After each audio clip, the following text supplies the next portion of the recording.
সুপ্রভাত বন্ধুরা, তোমরা সবাই কেমন আছো? আশা করি সবাই ভালো আছো আর আমিও ভীষণ ভালো আছি। তো এখন বাজে হচ্ছে সকাল 5টা। দেখো, ঘুম থেকে উঠে মুখ ধুয়ে আসলাম। তো এখন থেকে আমি আমার ব্লগটা স্টার্ট করলাম। সবাই সঙ্গে থেকো, সাথে থেকো।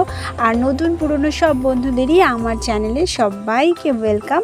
আর সবাই সঙ্গে থেকো আর ব্লগটা দেখতে থাকো। আজকে একটা একদম অন্যরকম ব্লগ, মিস করো না, সবাই পুরোটা দেখবে। আশা করি খুব ভালো লাগবে। তো চলো। Hello guys, good morning, welcome back to my channel Mili simple lifestyle. তো এখন বাজে তোমার সকাল 5টা 15। আর এই যে সকালবেলা মুখ ধুয়ে একটু আসলাম হাঁটতে।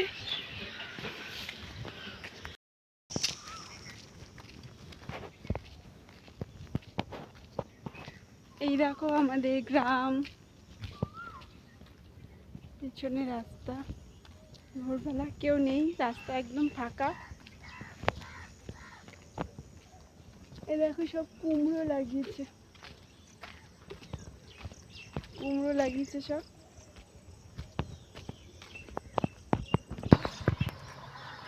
আর এই দেখো নার্সারি, সব কলম করেছে, লিচু গাছ, আম গাছ, বিশাল নার্সারি এখানটা।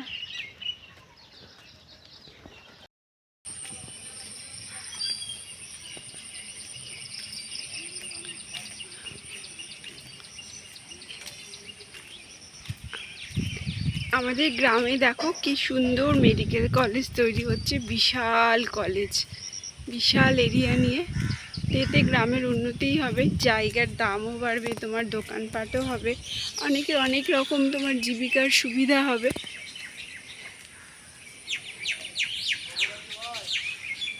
এই দেখো,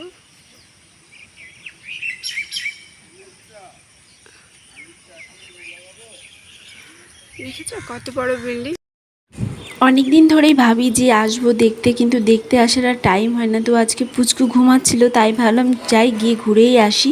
আর মাও বলছিল দেখো কত বড় কলেজ, এখানে কত দূর দূর থেকে স্টুডেন্টরা ভর্তি হবে, পড়তে আসবে। তো এতে সত্যিই খুব সুবিধাই হবে, অনেকের কাজের সুবিধা হবে।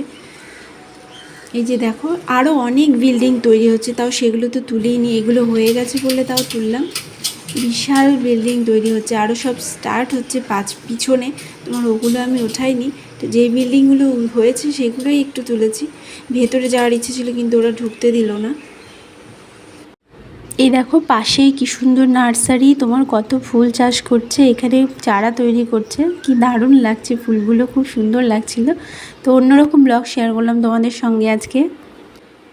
এই দেখো চলে এসেছি একটা মন্দিরে পাশে, হাঁটতে হাঁটতে একদম নিরিবিলি জায়গায় একটা মন্দির তৈরি হয়েছে, কিন্তু তোমাদের মুখটা দেখাতে পারলাম না, মুখটা আসছিল না, তালা দিয়ে রেখেছে। মায়ের গায়ে এত অনেক গয়না পরানো ছিল, হয়তো এর জন্য আরও তালা টালা দেওয়া। আর ফাঁকা জায়গা দেখো, যে বাবা ভোলেনাথ ঠাকুরের মুখটা দেখে আমার একদম মন ভরে গেল, একদম মনটা ফ্রেশ হয়ে গেল। আর নার্সারিতে এসেছিলাম তোমার একটা গাছ নিতে, তোমার গন্ধরাজ ফুল গাছ নেব বলে এসেছিলাম, কিন্তু পেলাম না। এখন ফুলের কালেকশানটা একটু কম দেখলাম। তো পরে তো ওরা বললো যে কিছুদিন পরে আসলে পাওয়া যাবে। অনেক রকম ফুল গাছ ছিল, কিন্তু আমি যেটা খুঁজলাম সেটা পেলাম না, বেশি গাছগাছালিই ছিল তোমার। এই দেখো, তো ফ্রেশ হয়ে গেল একদম ঘুরে। আর তোমাদের সঙ্গে একদম অন্যরকম আজকে ব্লগটা শেয়ার করলাম, আশা করি তোমাদেরও ভালো লাগবে। তো পুরোটা দেখো, নিশ্চয়ই ভালোই লাগবে। রোজ রান্না বাড়া কাজকর্মই দেখাই তোমাদের সঙ্গে, তাই শেয়ার করি। তো আজকে ভাবলাম যে একটু ঘুরেও আসি, আর আমিও ঘুরে আসি, আর তোমাদের সঙ্গেও একটু তাই শেয়ার করে দিলাম। এইখানে তোমার প্রচুর রকমের গাছ ছিল, বিশেষ করে ফল গাছ, তোমার কাঠের গাছ, ফুল গাছ, তুমি গুনে শেষ করতে পারবে না। আর আমি অত গাছ চিনিও না, তোমার নানা ধরনের ইনডোর প্ল্যান্ট, তোমার অনেক ধরনের গাছ ছিল। আর যারা তোমরা গাছ দেখতে ভালোবাসো, গাছের প্রতি ভালোবাসা আছে, গার্ডেন করতে ভালোবাসো, তাদের নিশ্চয়ই এই ভিডিওটা ভালো লাগবে। আমার তো ভীষণ ভালো লেগেছে, এসে আমার ভীষণ ভালো লেগেছে, মানে মনটা আমার একদম আনন্দে ভরে গেল। দেখো কী সুন্দর সবেদা হয়েছে, সবেদা হয়ে রয়েছে ছোট্ট ছোট্ট গাছে, তোমার আম হয়ে রয়েছে, আমে ভর্তি। তা আমি তো অত কিছু তুলিনি, আমি নিজেই ঘুরেছি আর অল্পই ক্লিপ তুলেছি। তোমার এই দেখো কত ড্রাগন ফ্রুটস, এগুলো কত ড্রাগন হবে, গাছে ভর্তি হয়ে রয়েছে। আর তোমার বাগান, একদম ড্রাগনের বাগান এখানে। আর দেখো কত ড্রাগন হবে এখান দিয়ে।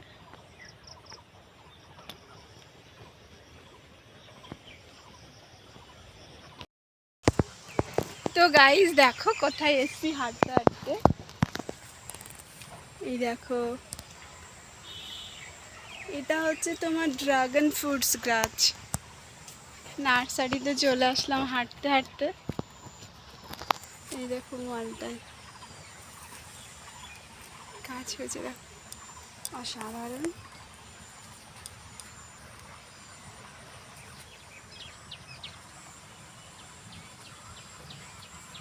দেখেছো?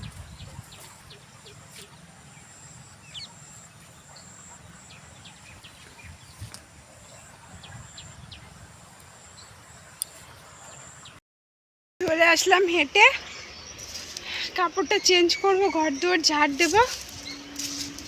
হাঁপিয়ে গেছি একদম। একটু লেবু পারবো।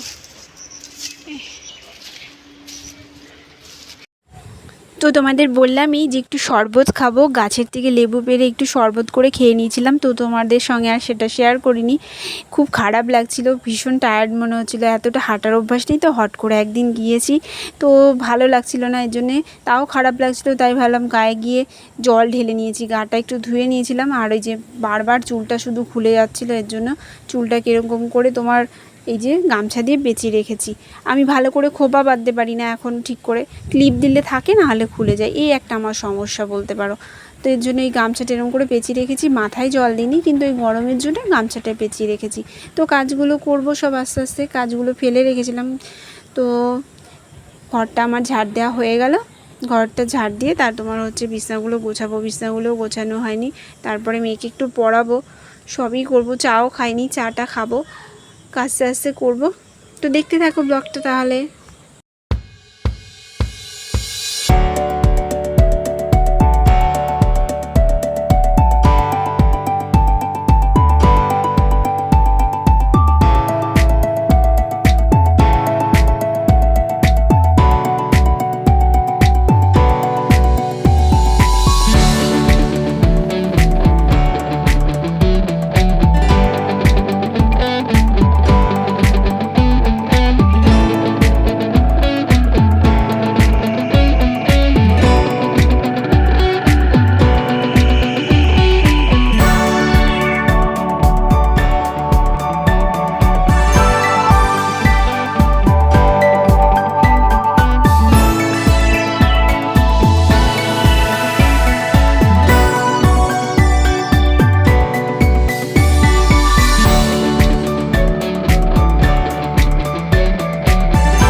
তো দেখো সকালে মেয়েকে পড়তে বসিয়েছিলাম 10টা নাগাদ, তো এখন বাজে তোমার হচ্ছে 12টার একটু বেশি বাজে।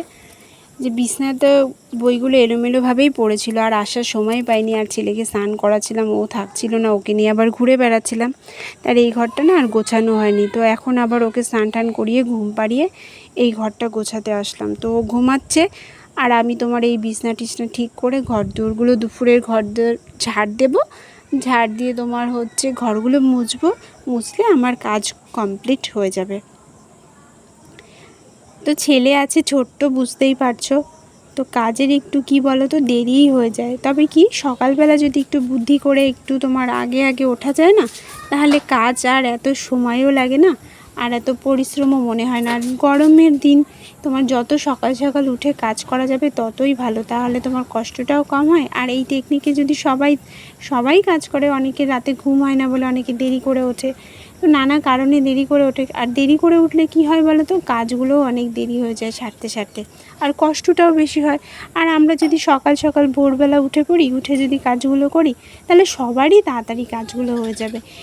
এর জন্যই সকাল ভোর 5টায় যদি ওঠা যায়, তাহলে কাজ কিন্তু আর তোমার দুপুর পর্যন্ত করতে হবে না, তাহলে তোমার 12টা 1টার মধ্যেই রান্না বাড়াও যদি তুমি করো, তাহলেও তোমার সব কাজ হয়ে যাবে। আর যদি তোমার বাড়িতে ছোট বাচ্চা না থাকে, তাহলে তো আরও তাড়াতাড়ি হয়ে যাবে, কারণ বাচ্চা থাকলে একটু সমস্যা বেশি থাকে। তাকে কোলে নিয়ে রাখো, তার নানা রকম মর্জি ঘোরাও, সব সময় তো সে শুয়ে থাকবে না, তো তারকে করে তাকে তারপর তোমার কাজ করতে হবে। তাহলে ওরকম হলে একটু কাজের দেরি হয়ে যায়। আর যাদের বাচ্চা কাচ্চা নেই, ছোট বাচ্চা নেই, তাদের তো কথাই নেই, তারা তো তোমরা খুব তাড়াতাড়ি এবং একটানা কাজ করে কাজ যত তাড়াতাড়ি সম্ভব শেষ করে ফেলতে পারবে। আর আমিও আগে জানো তো একদম তাড়াতাড়িই আমি কাজ সেরে ফেলতাম, ভোর 5টায় উঠতাম, আমার খুব বেশি হলে 11:30 পৌনে 12টার মধ্যে A to Z আমার কাজ হয়ে যেত। তখন তো আমাদের বাড়িতে গরু ছিল, আমাদের শ্বশুর বাড়িতে গরু পুষতো, অনেকগুলো গরু ছিল। ঘুম থেকে উঠেই 10-12 বালতি জল দিতাম নাদায়। তারপরে তোমার অনেক বড় উঠোন ছিল, এখনও আছে উঠোন বড়, তো তখন আরেকটু বেশি বড় ছিল। তো যাই হোক, এখন পাকা টাকা হয়ে গেছে, তখন কাঁচা ছিল, উঠোন ঝাড় দিতে অনেক সময় লাগতো, গরুর নাদার পার ঝাড় দিতে অনেক সময় লাগতো, অনেক রকম কাজ করতে হতো। তো এখন তো তাও অনেকটাই কমে গেছে, আর এখন বাচ্চা হয়েছে বলে তোমার বাচ্চার পিছনেই সময় চলে যায়, তো এক্সট্রা কাজগুলো এখন ওই টাইমগুলো তোমার বাচ্চার পিছনে চলে যায়, তো ওই সব কাজ এখন আর করা হয় না। তো এখন রান্না বাড়া, বাসন মাজা, ঘর মোছা এইসবই করা হয়, ছেলে মেয়ে পড়ানো, ছেলেকে দেখা, ছেলেকে তো পড়াতে হয় না, ছেলে তো পুচকু। ওইটা একটা কথার কথা বললাম তোমাদের আর কি। তো এই দেখো সন্ধে হয়ে গেছে, তো দুপুরের পরে স্নানের পরে আর তোমাদের সঙ্গে কিছু শেয়ার করিনি। তো ছেলেকে ঘুম পাড়িয়েছি, খেয়েছি, খাওয়াটাও আর শেয়ার করলাম না, তো সব কিছু শেয়ার করলে অনেক বড় ভিডিও হয়ে যাবে, এর জন্য আর শেয়ার করলাম না। তো সন্ধেবেলা দেখো আবার এই যে এই কাজটাই তোমার বাকি ছিল, এই যে জামা কাপড় আমার গোছানো হয়ে গেছে, বাস্কেটে ভরে রাখবো। আর রাতের বেলা মা এখন তোমার রুটি বানাচ্ছে, রাতে খাবো, খাওয়া দাওয়া হলেই হয়ে গেল। তো আজকের মতো কমপ্লিট, তোমাদের সঙ্গে A to Z শেয়ার করলাম। তো এইভাবেই তাড়াতাড়ি করে আজকে, যাই হোক আজকে কিন্তু তাড়াতাড়ি কাজটা হয়ে গেছে, কারণ অনেক তাড়াতাড়ি উঠেছিলাম, এর জন্যই। তো সবাই তোমরাও যদি তাড়াতাড়ি এরকম উঠে কাজ করো, তাহলে তোমাদেরও এত দেরি হবে না কাজ করতে, সবাই জলদি জলদি কাজ সেরে ফেলতে পারবে। এই দেখো খেতে বসে গেছি, দুধ, আম, রুটি, আর হচ্ছে এই যে তোমার কাঁঠাল, আজকেই প্রথম কাঁঠাল খাচ্ছি। তো আজকের ব্লগটা এটুকুই, সবাই ভালো থেকো, আর ভিডিওটা ভালো লাগলে অবশ্যই লাইক করবে, কমেন্ট করবে, সাবস্ক্রাইব